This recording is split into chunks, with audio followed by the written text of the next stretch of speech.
하나님의 은혜가 여러분들 가운데 함께 하시기를 주님의 이름으로 축원합니다.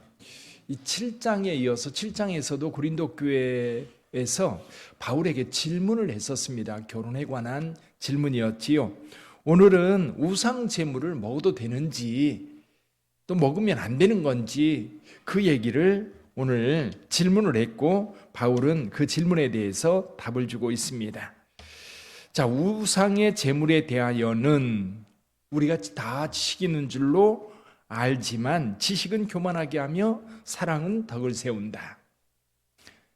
이 안다고 하는 것, 알고 내가 그렇게 행동한다고 하는 것, 그것만으로는 부족하다는 겁니다.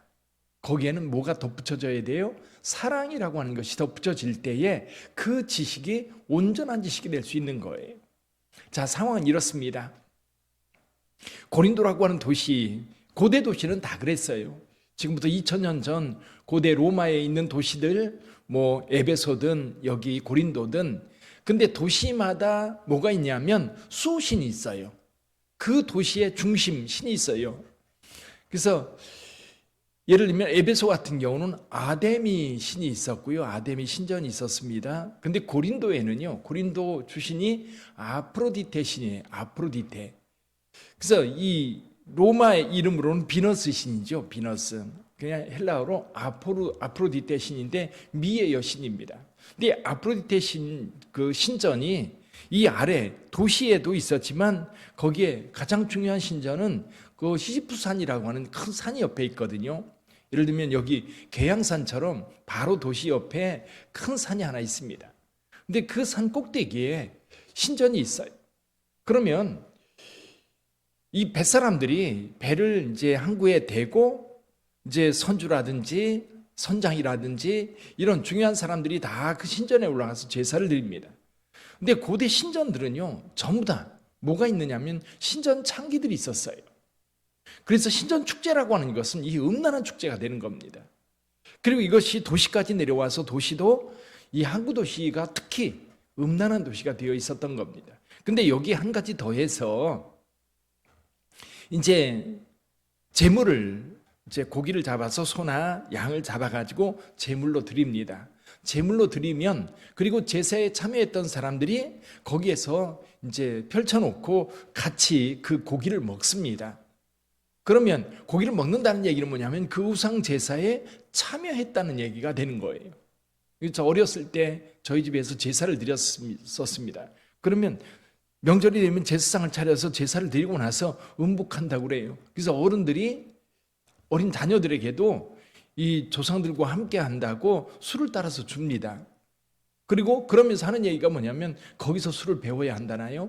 그러면서 나눠줍니다. 거기에 함께 참여한다, 그런 의미가 있는 겁니다. 근데 또 한 가지는 여기에서 이제 고기를 나눠 먹고 남는 고기들이 있어요. 그거는 장사꾼들에게 팔려가지고 이것이 시내로 내려와서 시장에서 팔립니다. 누구나 봐도 이거는 신전에서 제사 드렸던 음식이라고 하는 거를 알아요. 누구든지 압니다. 근데 그 고기를 먹는 것도 있고 또 신전 제사에 참여해서 그들과 같이 식사하는 것도 있습니다. 자, 그럴 경우에 여기 지식이 있다라고 하는 사람들은 6절 말씀 한번 볼까요? 6절 같이 한번 읽어보지요. 그러나 우리에게는 한 하나님 곧 아버지가 계시니 만물이 그에게서 났고 우리도 그를 위하여 있고 또한 한 주 예수 그리스도께서 계시니 만물이 그리로 말미암고 우리도 그로 말미암아 있느니라. 그러면서 어떻게 행동해요? 이런 사람들은 음식이라고 하는 것은 그들이 만들어서 신이라고 하는 것을 만들어서 제사를 드리지만 그건 신이 아니라는 거예요. 우상일 뿐이죠. 신은 오직 하나님 한 분뿐이기 때문에 이 신에게 제사 드리는 것, 특히 그 음식 같은 경우는 이 신에게 드려졌다고 말하지만 신이 아니기 때문에 이 음식은 객관적일 수 있다는 거예요. 아무것도 아니라는 거예요. 신의 영이 그 씌어 있는 것도 아니고 신이 그걸 주관하는 것도 아니고 음식은 음식일 뿐이기 때문에 내가 예수를 믿는 사람으로서 우상에게 드려졌던 음식을 먹을 때 그건 아무것도 아니라는 거예요. 먹어도 되고 자유할 수 있다는 거예요. 그런 지식이 있다고 생각하고 이제 이 음식 먹는 것에 참여하는 사람이 있다는 겁니다. 근데 그 자신은 양심에 전혀 꺼림이 없어요. 근데 거기 앉아서 먹고 또 우상에 드렸던 고기를 먹을 때에, 그런데 여전히 그것은 우상에게 드려진 것이고 또 우상 숭배에 참여하는 것이라고 생각하는 사람들이 있는데, 그런 그리스도인들이 볼 때에는 이건 시험거리인 거예요. 어떻게 교회 목사님이 그럴 수가 있지? 어떻게 장로님이 그럴 수가 있지? 그러면서 시험에 들어서 이거 신앙이라고 하는 게 도대체 뭔가? 그리고 교회를 떠나고 신앙을 버리는 그런 경우도 생길 수 있다는 겁니다. 그래서 사도 바울은 그렇게 얘기합니다. 이 음식 먹는 것, 그거 더 먹는다고 해서 더 잘 사는 것도 아니고 덜 먹는다고 해서 더 못 사는 것도 아니다. 그렇죠?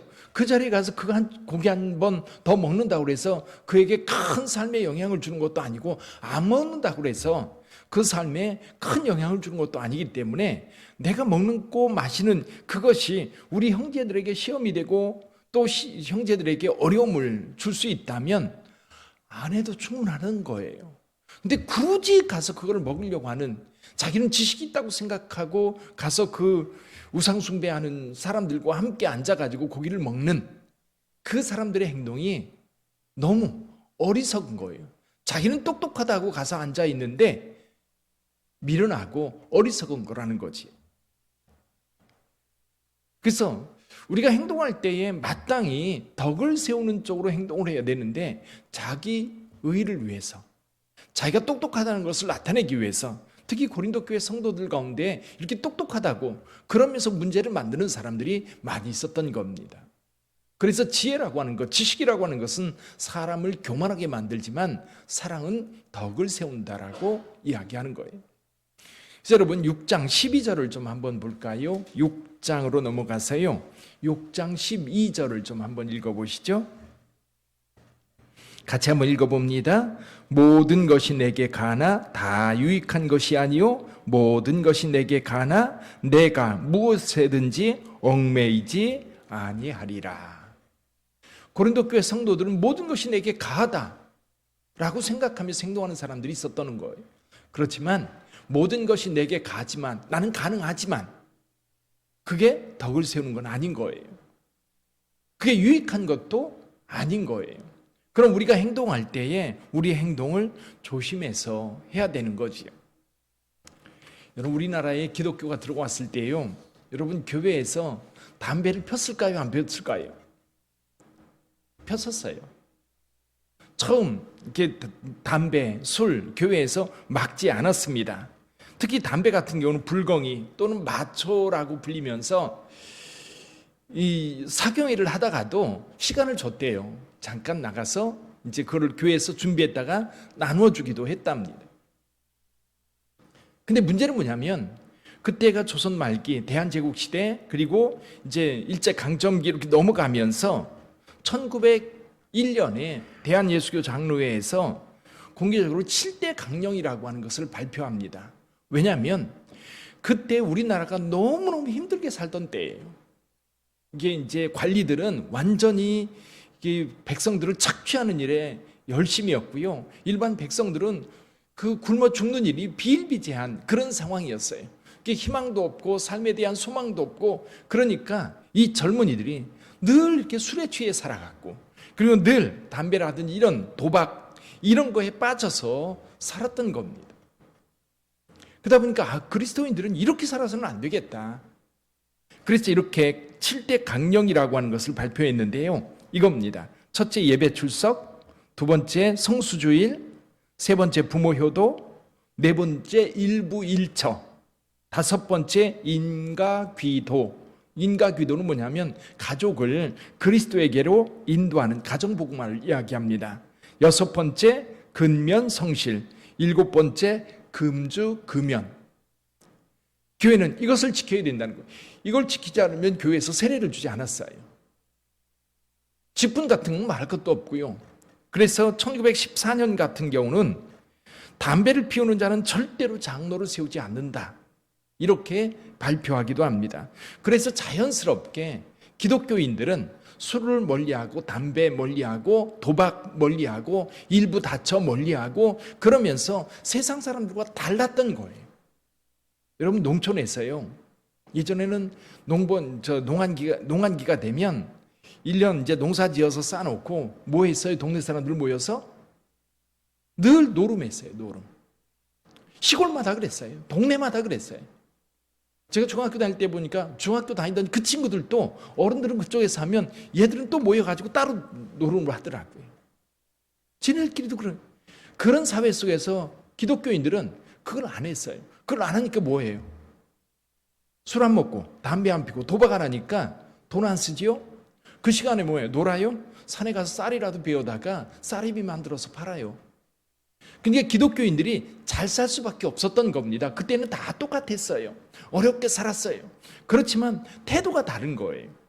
성실하게 책임감 있게 살기 시작하면서 기독교는 이 땅에 빛이 되었던 겁니다.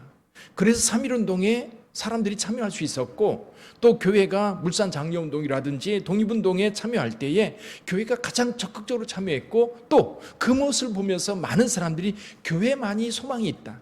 그래서 여러분 독립운동 하던 사람들 거의 다 크리스찬들이에요. 교회에서 배운 사람들이 독립운동했지 교회 다니는 사람들, 교회 안 다니는 사람이 독립운동 시작한 경우 거의 없었어요. 이유가 그겁니다. 자, 그런 전통이 오늘날까지 왔어요. 근데 오늘날 또 많은 분들이 그런 얘기를 해요. 아니 어디 교회 성경에 담배 피지 말라는 얘기 있냐. 근데 여러분 그런 거를 생각하기 전에 내가 담배 피는 건 내 몸에도 안 좋을 뿐만 아니라 우리 형제와 자매들이 내 이 모습을 보고 시험에 든다고 한다면 안 하는 게 마땅한 거예요.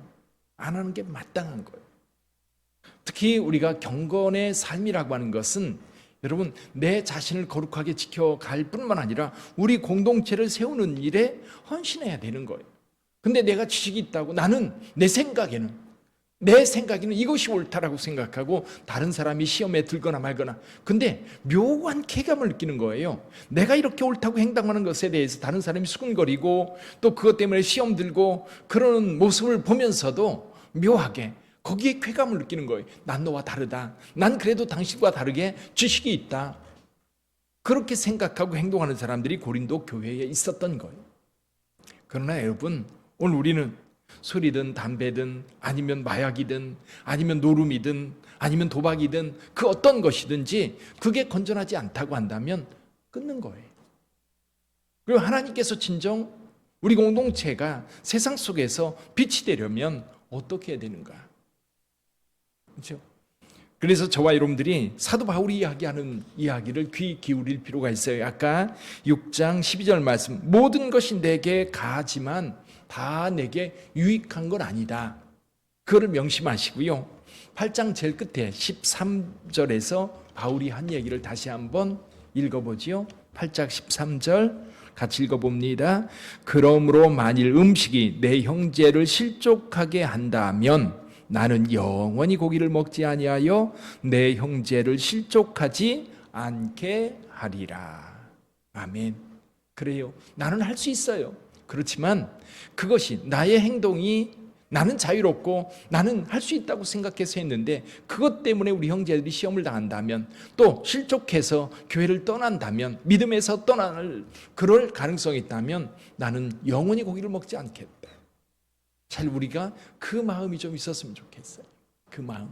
그래서 내가 하는 행동이 주변을 잘 살펴서 이게 누군가에게 시험거리가 되고 누군가에게 이게 마음에 상처를 줄 수 있다면 우리 행동을 수정해서 주님 앞에 경건한 모습으로 그리고 우리 주변 형제와 자매들에게 은혜를 끼치는 그런 거룩한 성도의 삶을 사는 저와 여러분들이 되기를 주님의 이름으로 축복합니다. 기도하겠습니다.